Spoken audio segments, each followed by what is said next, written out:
there's like 3 neurosurgeons that were in there because they always work in teams, and then and literally I went up into the recovery, and the doctor came right away, and he's like, yeah, you can't live with this.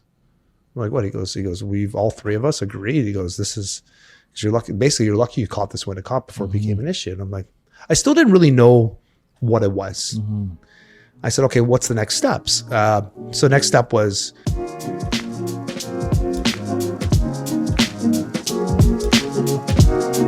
all right, welcome back, everybody, for a brand new week of DC Talks podcast. I'm your host, Ono Sende, as they like to call me, Agent 00. We're back for episode 13. And, you're in for a treat this week. For the longest time, we've been talking about Dave's surgery that he had. And, we thought, this episode, let's actually do a tell-all of... Ooh, sounds more exciting than actually is. It's a tell-all book. Yeah. We're getting them ramped up. We're gonna get them to understand what happened, Sure. The process, how you felt, the lessons you learned from going through that process, and also just how you view life now after going through something that could have impacted you and made you lose your life.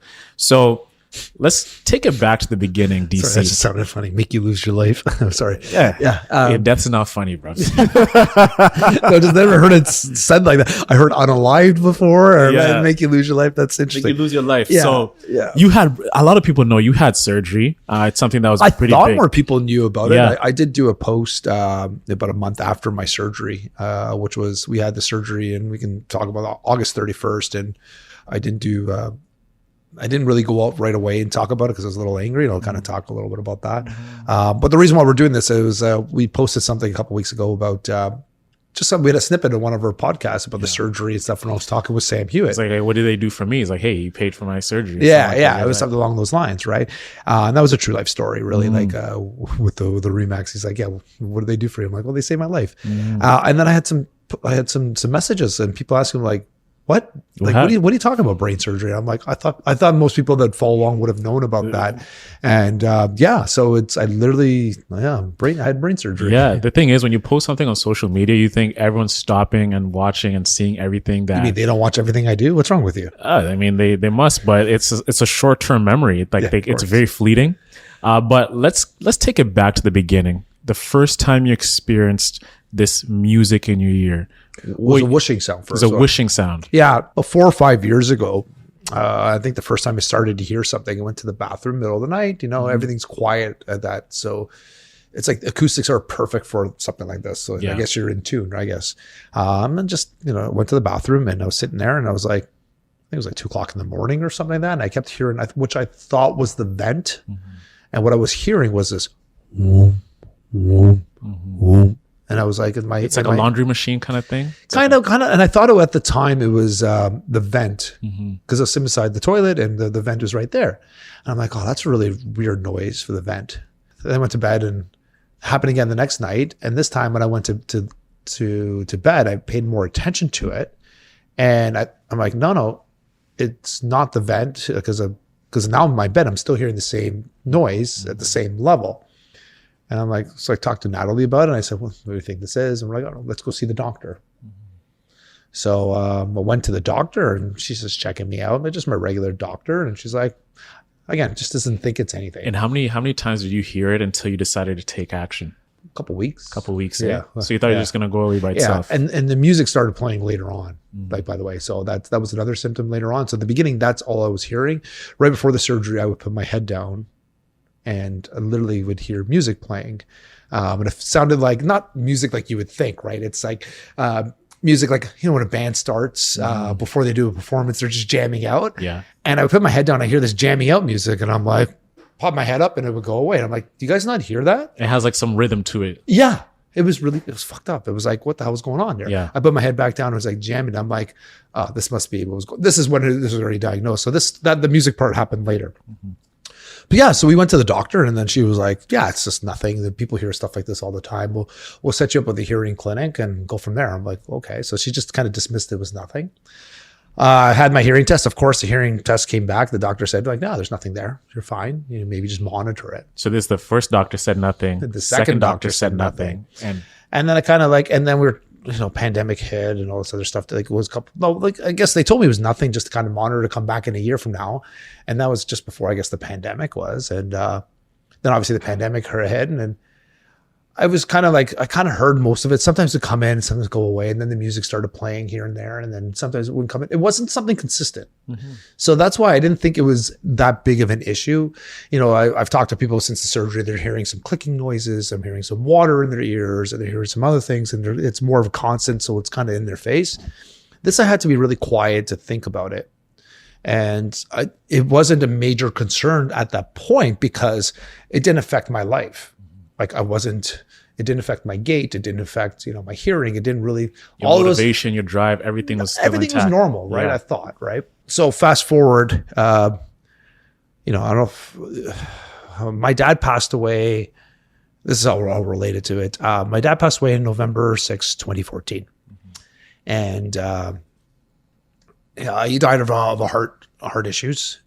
And I was always looking to, also my grandfather died at 46, massive heart attack, left 4 boys at home. So our family all of a sudden now we're a statistic. Had uncles who've had, open heart surgeries, multiple open heart surgeries, things on both sides. So we know there's a heart issue in our family. And I remember when my dad died suddenly. And I remember talking to my mom and saying, you know what, I really want to get to the bottom of this. I don't want to be a statistic. I don't want the same thing to happen to me. And I have a good friend of mine who I've talked about on the show. His name's Jason Pereira. And Jason had a client which had a private clinic.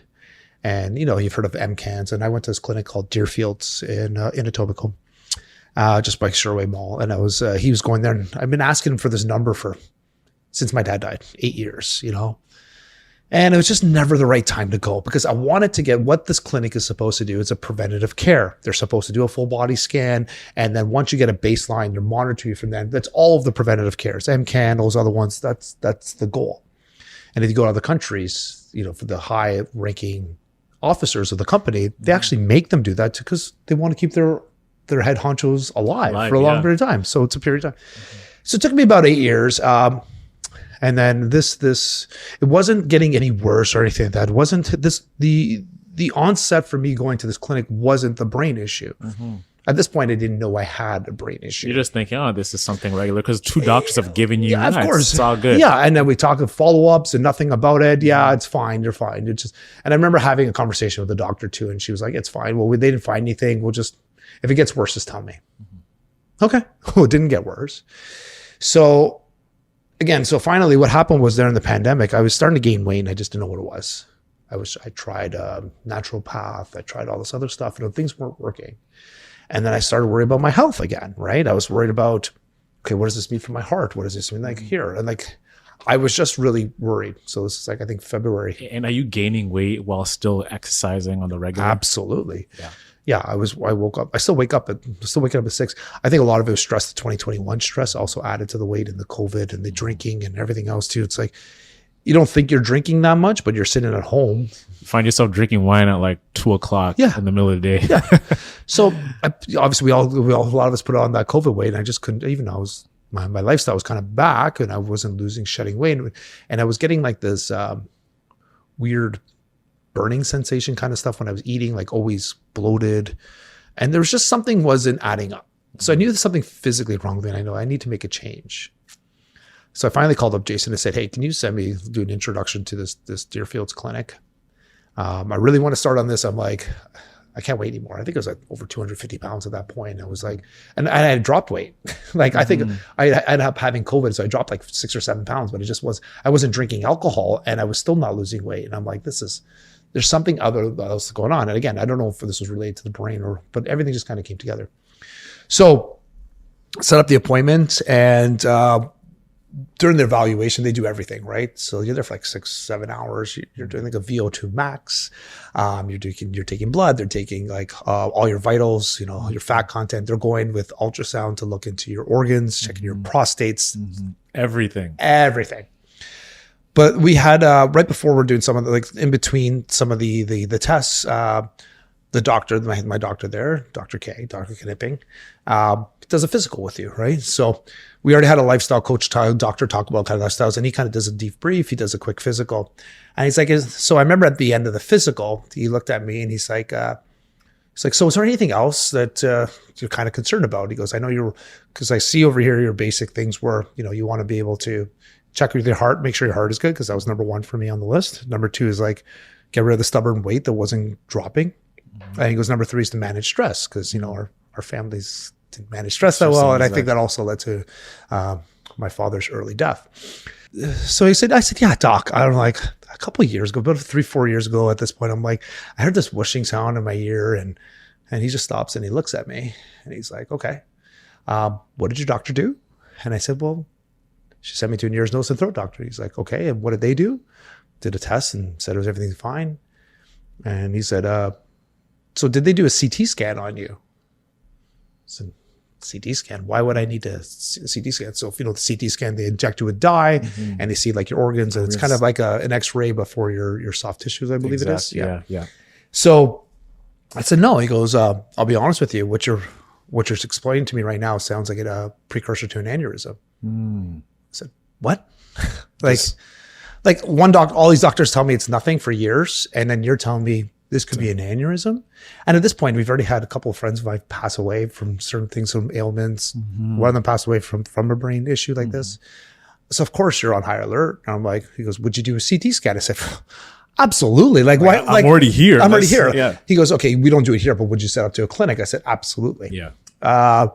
So the one thing about private clinics and stuff too, which is good too, they can help you. And then they have a good relationship with the scanners. I was able to get more of the front of the line access. So within a month or 2 months, I think we did the CT scan. I think it was April or something like that. So Dave, just for context, when you went to see this doctor for 8 years, what 8 years later, 8 years later, which year was that and what month was it? February 2022. February 2020. So this is just last year. This is last year. Okay. So February 2022, went to see him. I think I had my scan about in April. Okay. April or May. I can't remember my CT. No, my CT scan, I think it was April or May. And so they send the results. So a week later, I got a message because there's a private clinic there, a message, because it's just the way the doctors talk. He's like, well, he goes, we found something. So he goes, or was it a phone call? I can't remember what it was. He's like, we found something, but we're not really sure what it is from the CT scan, because we have to go a little more in depth. I said, okay, what does that involve? And he's like, well, we have to do either we have to do an MRI and an MRA. Okay, so my brother's was born with spina bifida and had tons of MRIs. I have no idea what an MRA is. I'm like, basically it's the same procedure. One goes a little bit deeper. I guess they look at different things, but because of the radiation, you have to do them a couple of days apart. Again, you're learning about this stuff all the time. I don't know. I didn't know the difference. And I remember this because we did it on Father's Day weekend. So I had one test on the Friday and then the next test on the Sunday, right on Father's Day weekend.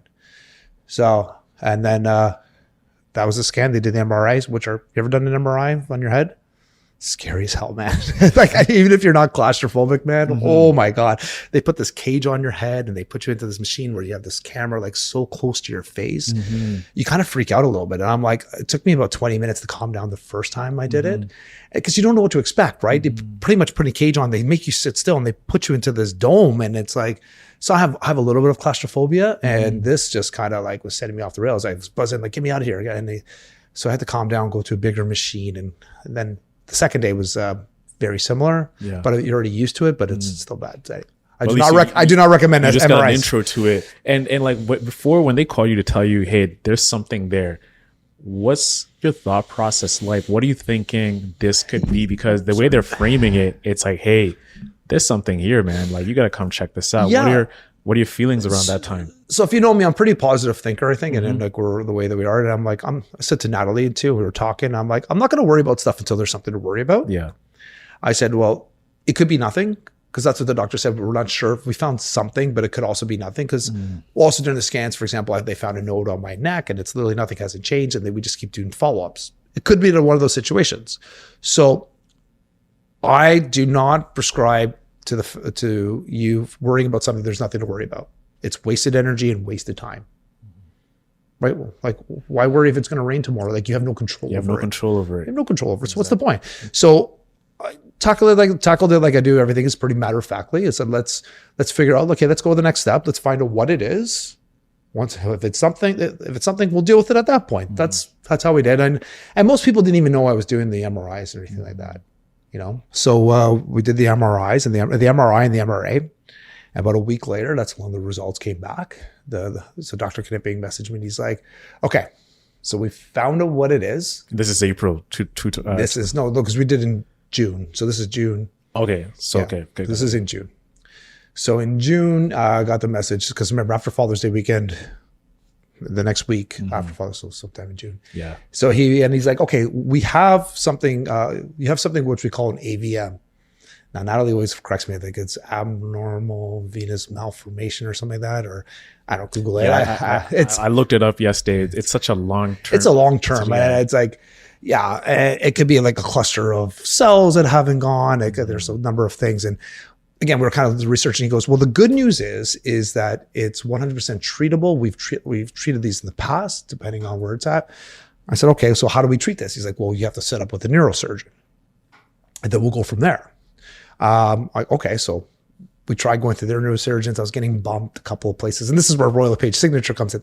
For some reason, Royal LePage Signature always finds its way into these conversations. And I was fortunate enough that I wasn't going anywhere. Believe it or not, my manager at the Mississauga office, his daughter, which is remarkable, her name is Kate, 14 years old, found out she had an aneurysm within an aneurysm, an AVM like I had, another thing called an AVF, and all these other ailments. And basically, they got in. They were doing surgery. When I was talking, when I found out this, what I had, and I knew Kate had, I talked to her dad, our broker of record, and I was just saying, like, well, this is what I got. Like, what did they do for Kate? So we're just kind of talking back and forth. And then he kind of let me know. He goes, you know, Chris, the president, the owner's son, and the owner, I guess, of Royal LePage Signature. He's like, he's got a friend that's top neurosurgeon in Canada, knows him really well. Do you want to maybe talk to him and see if he can help you out with a neurosurgeon? And I was like, okay, well, I'm going to try to go with my guys first. And things weren't progressing, so I reached out to Chris. I said, hey, can you help me out? Right. And he's like, yeah. So he goes, well, okay, the doctor I have is Dr. Krings. He's supposed to be like, they basically flying all the world around the world to save people's lives. Yeah. He's that guy. He's that guy. And he's a Toronto Western. And he's like, has a whole team and amazing. Right. Yeah. I said, okay. So he goes, Chris is like, he goes on July 22nd or 23rd. It was a Friday. He's like, of 2022. He's like, he's going to call you. Okay. So we're at Great Wolf Lodge with the kids. Again, I'm living my life. You're just enjoying. I'm You're just being enjoying DC. Just being DC. Nothing's problem. Yeah. So we had a little conversation. But the other thing is, it's funny. I had to kind of hide the conversation because my wife also said, like her older sister is a little bit, and my brother-in-law, a little bit of hypochondriacs. And if you told her something's going on, we were worried that she would be more worried if there was nothing to worry about. Exactly, right. And yeah. we kind of didn't say anything to too many people. We kind of told my mom and stuff too, what was happening. And she's like, my mom, I love her to pieces, and she's listening, but she's a little bit of a worry word. So we tried to give her too much information. And yeah, so I know this is a long conversation, but this is kind of stuff, the steps you go through. So we were at Great Wolf Lodge. It was 10:30 in the morning. Sitting there didn't have a beer at the time, thank God, but just enjoying the sun outside, and went to the tent and had a phone call. And the conversation went something similar. He's like, okay, so how's your gait? I said, well, my gait's not affected. I'm like, so you're not slipping or falling or anything like that? I said, no. In case people don't know what a gait is, it's how your body walks. That's what your gait is. I said, no. He's like, are you getting headaches? I'm like, no, not more unusual, more anything else. He's like, okay, slur of speech, face paralysis. Like, holy fuck, like, no, like nothing. He goes, and he was pretty normal. He's like, so all the ailments which you think you'd have with brain surgeries, losing balance, talking speech, face, I didn't have any of those. Like literally, I said, Doc, all I've been hearing, I haven't heard it much lately. I heard a sound in my ear, and sometimes I put my head down to hear music. He's like, okay. He goes, it sounds like it's pretty mild case. Because, but to be honest with you, we won't know until we do an angiogram on you, and we go into your brain and take pictures. So for those of you who don't know what an angiogram is, and I knew a little too well, the story of what happened with my dad. How we knew he had heart disease. He did an angiogram when he was 61. And he was a little bit worse case. And they went in, and during the angiogram, which is basically they go through an artery with the camera, and they inject dye and they take pictures, but they have to go through arteries, and it's a little camera, and it's basically you're in surgery in an OR, and they can go through your groin, they can go through your wrist, they go through any spots. And when my dad was there, his heart went into shock. He died on the table From this procedure. And now you have to get the same thing. So he went into code blue. They revived him. And then I got a phone call from my mom saying, you have to come see your dad. He might not make it through the night. And like, what the fuck are you talking about? Like, honestly, he went in for a regular routine surgery, like not even a surgery, just to see what was going on with his heart. And the thing that sent shockwaves to my mom was that when the doctor was talking to my dad was like, describing what was happening with him. He's like, you got to get in and do this angiogram ASAP. So these kind of ran through my mind a little bit. Obviously, he lived another 11 years after that. Thank God they were able to go in and save his life. But he was dead for about, I don't know, 10 minutes or something, 11 minutes. Sorry. It's all good, man. So there's a lot of emotions happening here, right? So just trying to be okay. And I said, okay, doc, like, but you think it's fine? He goes, no, listen. He goes, with every surgery, there's a little bit of a risk. And he goes, well, you might have a risk of face paralysis. You might have, we're doing this to find out what's going on because we're going into your brain. He goes, the risk is low, but there's a risk. I said, okay. This is a Friday. He goes, when do you want me in to come to? I'm like, listen, at the end of the day, I need to know what this is. For my mental health and the way that I look at things and approach things, I need to know what it is. I need to know what I'm dealing with. So he's like, we want you to come in on Monday. It's Friday. And I'm like, doc, so Come and get surgery right away. So the last time that happened, my dad died on the table. Yeah. So those are kind of, and I know that's my mom's thinking too. And I'm like, no. I'm like, listen, I'm like, why do you want to survive? She goes, we just want to rule it out. He was okay with it. It wasn't the same situation, but again, you got to remember this is running through my mind a little bit. And I know I had to be careful when I talked to my mother. I said, well, can we postpone it for a little bit? I'm a realtor. I got stuff. We're on a little bit of vacation, but I pushed everything to Monday. I have all meetings lined up. I can't just cancel them. He's like, okay, let's do Friday. So, which was just before the August 1st long weekend. And the reason why I remember that we had a family get together on the August 1st. So anyway, long story short, long story long, maybe.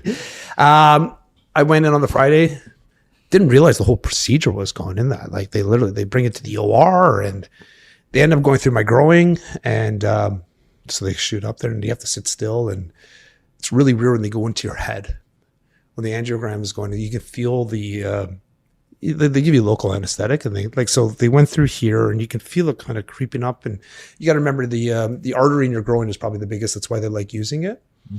But man, when they're going up in there and they're like, you feeling, and they're shooting the dye, you feel this like warm sensations and this stuff. But then they hit my brain, and my brain started shaking and doing all this weird shit. And they're like, "Can you sit still?" I'm like, I'm not even moving. Does it hurt? No, it doesn't hurt. If the pain came afterwards in the groin. So after this, once they got all the pictures and they were satisfied with it, they retract the camera out. But instead of putting, because now this new technology they have, instead of putting like any stitches or anything, it's basically a gaping wound. They put this plug in your groin and they tape it up, and it's like yeah, they sit there and then like it's really weird. Anyway, so they have a plug in you, and then every time you stand up or sit down, you got to push the plug back in and make sure it doesn't pop out and you don't bleed to death. So it's a little weird. Which is, I don't recommend that to any, because the recovery for that was a little bit much longer. Like you couldn't bathe. Like you can shower, but you can't bathe or swim or anything like that for like 3 months because this plug disintegrates. So anyway, long story short, I keep saying that. It's a long story long. Yeah. So continue with the story. Let me just say that. While we're in there's like 3 neurosurgeons that were in there because they always work in teams, and then and literally I went up into the recovery, and the doctor came right away, and he's like, yeah, you can't live with this. I'm like, what? He goes, we've all 3 of us agreed. He goes, this is, because you're lucky. Basically, you're lucky you caught this when it caught before it became an issue. And I'm like, I still didn't really know what it was. I said, okay, what's the next steps? So next step was a basic follow-up appointment, and we'll figure out, we're going to talk as a team. This is what the doctor said to me. The neurosurgeon goes, we'll talk with our neurosurgeon team and figure out what's the best way to figure this out. Move on. Yeah. To move on. So it was about a couple weeks later and stuff. And then I had a phone call. We set up an appointment because we were away vacation. We're up in Collingwood and for a few days. And then he's like, okay, come in on the 25th, I think it was, the 25th of August, 2022. So Natalie and I both went there, and we went in, and it was funny because he kind of showed the pictures of the brain and what we got to see what it actually was. So while we're sitting there, he showed it on this side of the brain, and you basically have two veins that are draining blood. So what happened was that on the right side of the brain, the vein wasn't draining. So what it was that like this. You ever watch Tom and Jerry as a kid? Yeah. I said this the other day. Yeah. Well, remember when they used to hook up a hose to a side, and then Tom or Jerry would tie it up, and they would turn on the tap, and you see the water flowing, but it wasn't going, and all of a sudden you see this starts growing. Yes, and this hose grow, and all of a sudden it would burst.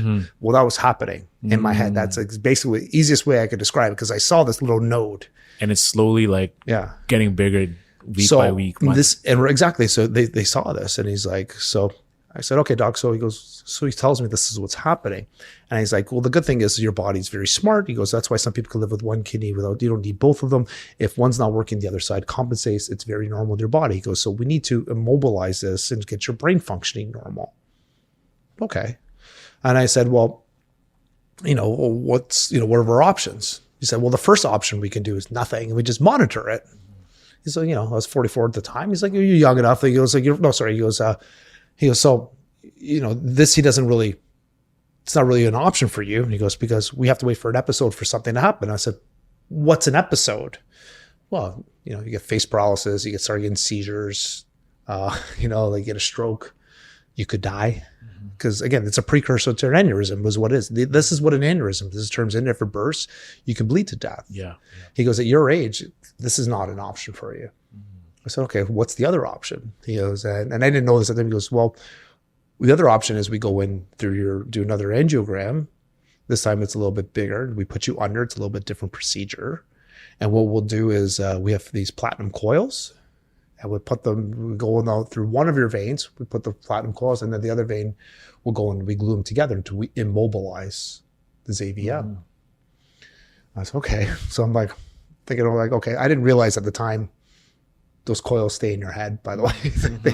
I didn't know. So anyway, I said, okay, well, what is your, what's your time frame? When do we get this done? He's like, it was Thursday. He's like, what are you doing on Wednesday? And again, I'm like, what do you mean? Like time frame, like literally so the 31st of August. So I'm like, so I turned to Natalie. She's like, we're trying to figure out the kids. I'm like, screw it. Let's just do this. Let's just get it done. Let's just get it done. And it was basically, so they went in, and you can still kind of see, I don't know if you can see, but I have two holes over here because they did a follow-up angiogram. So this one over here, they went in and they put the coils in your brain. And then I had one through my neck here, and that's where they put the coil, the glue. So I had to stay in the hospital because putting the coils in your brain, sometimes your brain swells. You got to make sure you don't get headaches. Things that happen, like other stuff happens, I guess. So obviously you're dealing with the brain. But the good thing is, like when they go through the wrist of the neck, like the physical aspect is less harder on your body. It's not as what's the word I'm looking for? When you say brain surgery, you're thinking like they opened up my They head. used to have to do that. Yeah. So Natalie, every time I say I had brain surgery, Natalie's like, well, it wasn't really brain surgery. I'm like, well, they went in my brain. The neurosurgeon, she goes, I guess. And it was funny because in the old days, or like, for example, my like Kate, that was saying too, unfortunately, because of what she had, they actually did have to cut up into her head. So I was just fortunate enough that I didn't get to that point. They were able to use the coils. And I stayed in the hospital and did it. And did overnight. And the next day I was released and got there as fast as I could. It's September 1st. And then I had to do a follow-up as of November 30th. We did a follow-up. They did another angiogram. I asked to go through my wrist again.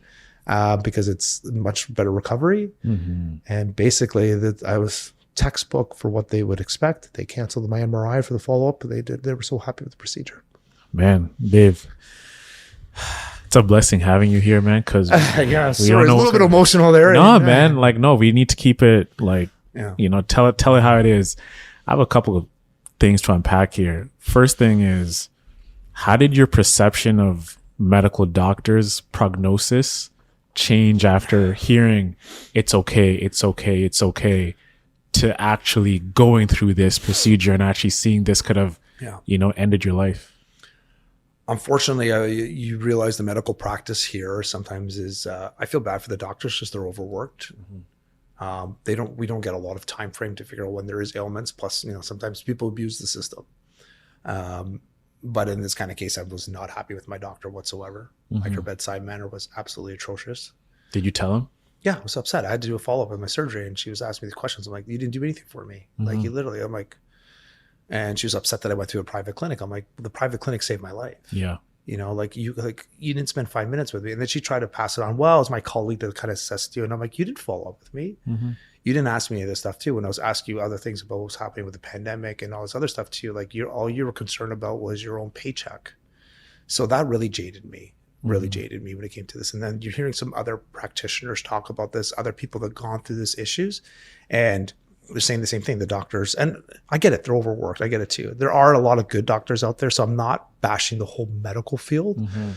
But unfortunately, a lot of us are running into ones that, some don't know what's going on. They're hard to explain, but there's other ones who just don't care. So I don't know which one doctors. If you have a good doctor, oh my God, hold on to them and let them, if they're listening to you and actually figure out and trying to get to the bottom of what things are happening, you definitely want to keep them. But they're not all the same. Not all, especially here in Toronto, like they're not all doctors are created the same.